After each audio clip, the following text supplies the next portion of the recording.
여러분, 삼성전자가 반도체를 하나 더 파는 게 쉬울까요? 아니면 외국인 한 명의 마음을 돌리는 게 쉬울까요? 정답은 둘 다 어렵다입니다.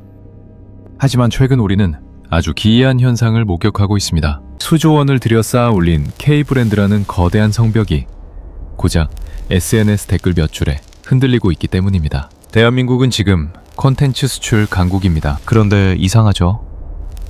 우리가 돈을 벌어다 주는 고객들을 향해 앞장서서 혐오를 배설하고 있다면 믿으시겠습니까? 동남아시아는 우리에게 단순한 관광지가 아닙니다. 우리 경제의 새로운 엔진이죠. 하지만 지금 그 엔진에 우리가 직접 모래를 뿌리고 있습니다. 가장 친절해야 할 장사꾼이 손님을 내쫓고 있는 역설. 오늘 이 위험천만한 감정전쟁의 실체를 파헤쳐봅니다. 그런데 말이죠. 이 모든 전쟁의 시작은 거창한 외교적 마찰이 아니었습니다. 아주 사소한 카메라 한 대에서 시작됐죠. 대체 무슨 일이 있었던 걸까요? 여러분, 혹시 최근 해외 SNS 알고리즘에서 이상한 기류를 느끼지 못하셨나요?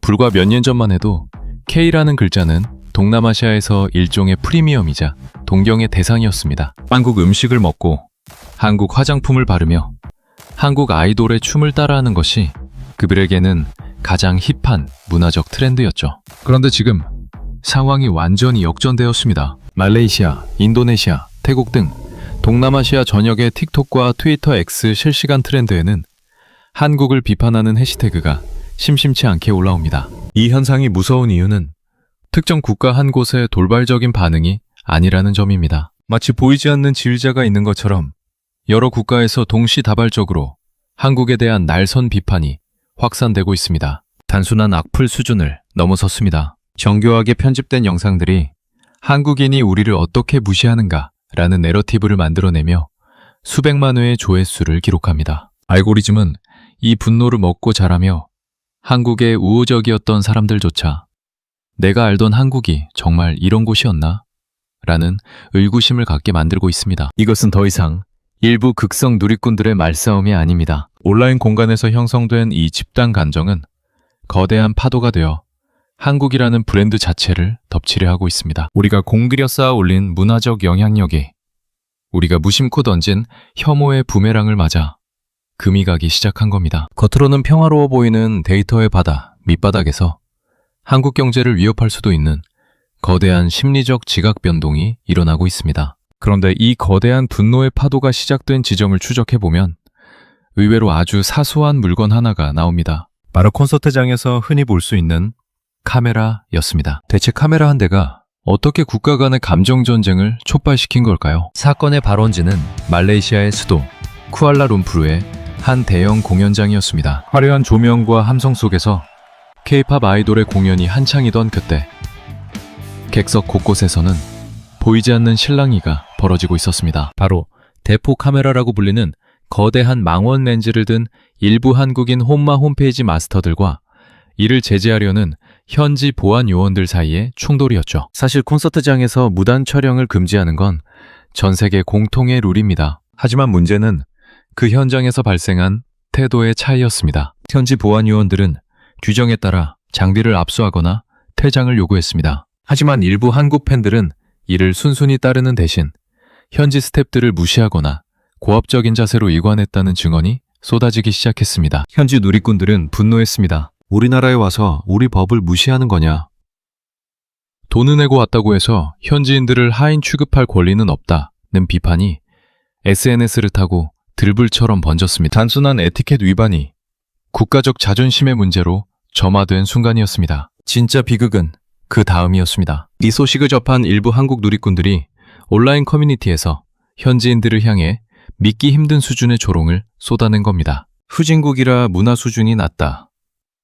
우리가 가서 공연해주는 것만으로도 감사해야 하는 것 아니냐는 식의 선민의식 가득한 발언들이 캡처되어 현지어로 번역되었습니다. 동남아시아인들에게 한국은 동경의 대상이었지만 그날 이후 한국은 오만하고 무례한 갑질 국가로 제정이 되기 시작했습니다. 이것은 더 이상 오프라인의 작은 실랑이가 아닙니다. 온라인이라는 거대한 진폭기를 거치며 한국 팬 대 현지 스태프의 싸움은 한국 대 동남아라는 국가 감정 대결로 확대되었습니다. 한쪽은 규정을 어긴 게 문제라고 주장하고 한쪽은 너희의 무례함이 본질이라고 맞서며 접점을 찾을 수 없는 평행선을 달리기 시작했습니다. 감정의 골이 깊어질수록 우리가 쌓아온 K컬처의 환상은 실시간으로 깨져나가고 있었습니다. 하지만 여러분, 이것은 시작에 불과했습니다. 단순한 매너 논란으로 끝날 줄 알았던 이 싸움은 곧이어 인간의 가장 추악한 본성인 혐오와 결합하며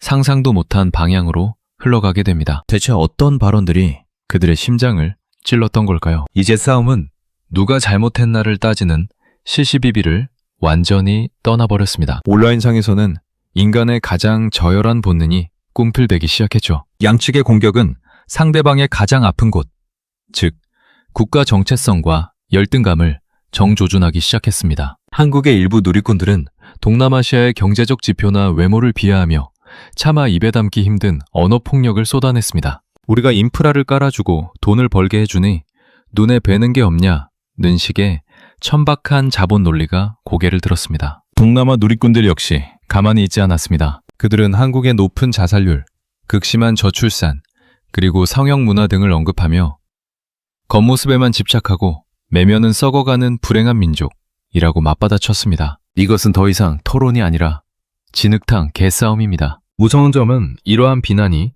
개인 대 개인의 일탈을 넘어 하나의 구조가 되어버렸다는 사실입니다. 서로의 약점을 수집하고 이를 밈으로 만들어 전파하며 상대 국가 전체를 악마화하는 조직적인 움직임이 포착되기 시작했습니다. 이 과정에서 그동안 한국이 쌓아온 친절하고 세련된 나라라는 이미지는 순식간에 난도질당했습니다. 감정적인 비난이 시스템화되면서 이제 동남아시아인들에게 한국은 앞에서는 웃으며 돈을 벌어가고 뒤에서는 우리를 멸시하는 이중적인 나라라는 인식이 박히기 시작했습니다. 한번 박힌 이 배신감의 낙인은 지우는 데만 수십 년이 걸릴지도 모르는 치명적인 흉터입니다. 그런데 말입니다. 이 민간 차원의 싸움이 걷잡을 수 없이 커진 결정적인 계기가 따로 있었습니다. 바로 정치권에서 흘러나온 무책임한 발언들이었습니다. 불이 붙은 민심에 거대한 기름통을 들이부은 건 다름 아닌 정치권이었습니다. 과거 한국의 일부 정치인들이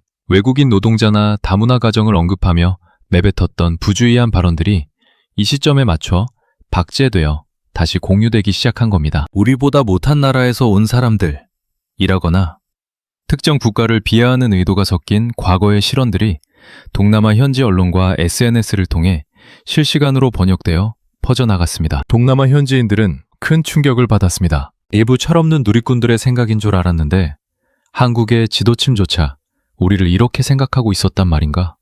라는 배신감이 극에 달했습니다. 현지 주류 언론들은 이를 헤드라인으로 다루며 한국의 인종차별적 인식을 비판하는 특집 기사를 내보냈고 이는 곧바로 외교적 마찰로 번졌습니다. 온라인의 유치한 말싸움이 이제는 각국 정부가 주시해야 할 외교적 민감 사안으로 격상된 것입니다. 정치권의 실언은 온라인 갈등에 정당성을 부여했습니다. 봐라, 한국인들은 원래 저런 사람들이다 라는 주장에 반박할 근거가 사라진 셈이죠. 국가 간의 신뢰라는 건 수조 원의 돈을 쏟아부어 만드는 거대한 성벽과 같지만 무너지는 건 무책임한 말 한마디로 충분했습니다. 이제 이 갈등은 수습하기 어려운 정서적 전쟁의 단계로 진입하게 되었습니다. 개인의 무례함이 정치적 갈등으로 그리고 다시 국가적 혐오로 이 일련의 과정들은 이제 무서운 고착화 단계에 접어듭니다. 과연 알고리즘은 우리를 이 증오의 굴레에서 꺼내줄까요? 아니면 더 깊이 밀어넣을까요? 우리가 가장 경계해야 할 지점은 이 갈등이 일시적 해프닝으로 끝나지 않고 하나의 문화적 문법으로 굳어지는 것입니다. 지금 온라인상에서는 단순한 개별 사건을 넘어 한 동남아라는 거대한 대결 프레임이 형성되고 있습니다. 과거에는 특정 연예인의 실수나 특정 팬덤의 유난스러움으로 치부되던 일들이 이제는 한국인 대 동남아인이라는 집단 대결의 서사로 소비되고 있는 것이죠. 여기에 기름을 붓는 것이 바로 인공지능 알고리즘입니다. 유튜브와 틱톡의 알고리즘은 사용자가 한번 클릭한 분노의 영상을 놓치지 않습니다. 한국인에게는 동남아인들이 한국을 비하하는 자극적인 영상만 골라서 보여주고 반대로 동남아 사용자들에게는 한국의 혐오 댓글만 모아서 배달합니다. 이 과정에서 양측은 각자의 질모의 감옥에 갇히게 됩니다. 알고리즘과 민족주의 정서가 결합하면서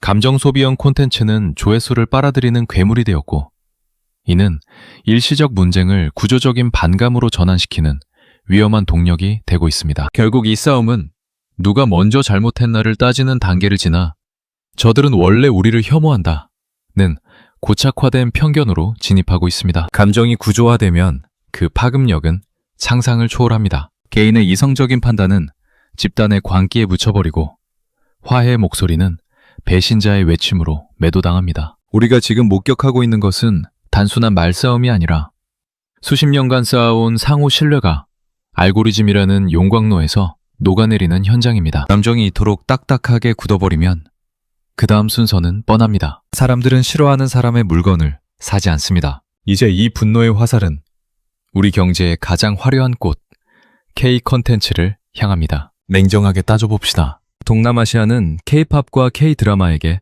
단순히 팬이 많은 곳이 아닙니다. 우리 콘텐츠 산업의 명줄을 쥐고 있는 핵심 소비 시장입니다. 전 세계 한류 팬의 상당수가 이 지역에 포진해 있으며 공연 티켓, 굿즈 판매, OTT 플랫폼 매출의 의존도가 압도적으로 높습니다. 그런데 만약 이들의 감정이 악화되어 조직적인 불매운동으로 이어진다면 어떤 일이 벌어질까요? 콘텐츠 산업은 본질적으로 감정 산업입니다. 반도체는 성능이 좋으면 싫어하는 나라 물건이라도 사서 쓰지만 문화상품은 다릅니다. 가수가 보기 싫어지면 노래는 소음이 들고 드라마 주인공이 미워지면 스토리는 눈에 들어오지 않습니다. 한류라는 화려한 외벽에 혐오라는 금이 가는 순간 브랜드 가치는 수직 낙하합니다. 이미 현지에서는 한국 콘텐츠 대신 자국 콘텐츠나 다른 나라 콘텐츠를 소비하자는 움직임이 조심스럽게 고개를 들고 있습니다. 이미지 훼손은 곧장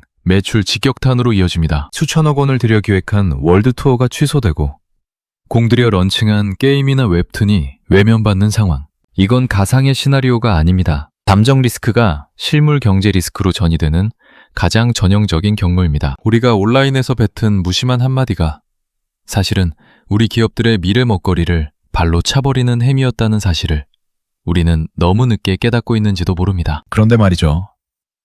타격은 콘텐츠 산업에서 멈추지 않습니다. 우리 곁에 와 있는 수많은 외국인 관광객들, 그리고 동남아에 진출한 우리 기업들의 공장들, 이 거대한 실물 경제 네트워크 전체가 지금 떨고 있습니다. 우리가 간과하고 있는 사실이 하나 있습니다. 온라인에서의 설전이 화면 밖으로 튀어나오는 순간 그것은 숫자로 환산되는 진짜 위기가 된다는 점입니다. 동남아시아 관광객은 이제 대한민국 관광산업의 중추입니다. 영동의 화장품 가게, 강남의 성형외과, 면세점과 백화점 매대를 채우는 큰손들은 이제 유커를 넘어 동남아의 젊은 세대로 바뀌고 있습니다. 하지만 한국인은 우리를 무시한다는 인식이 퍼진 나라로 굳이 여행을 오고 싶어 할 사람이 있을까요? 이것은 단순히 여행객 감소로 끝나지 않습니다. 항공, 면세, 화장품, 나아가 의료관광에 이르기까지 전방위적인 타격을 의미합니다. 장전적인 거부감은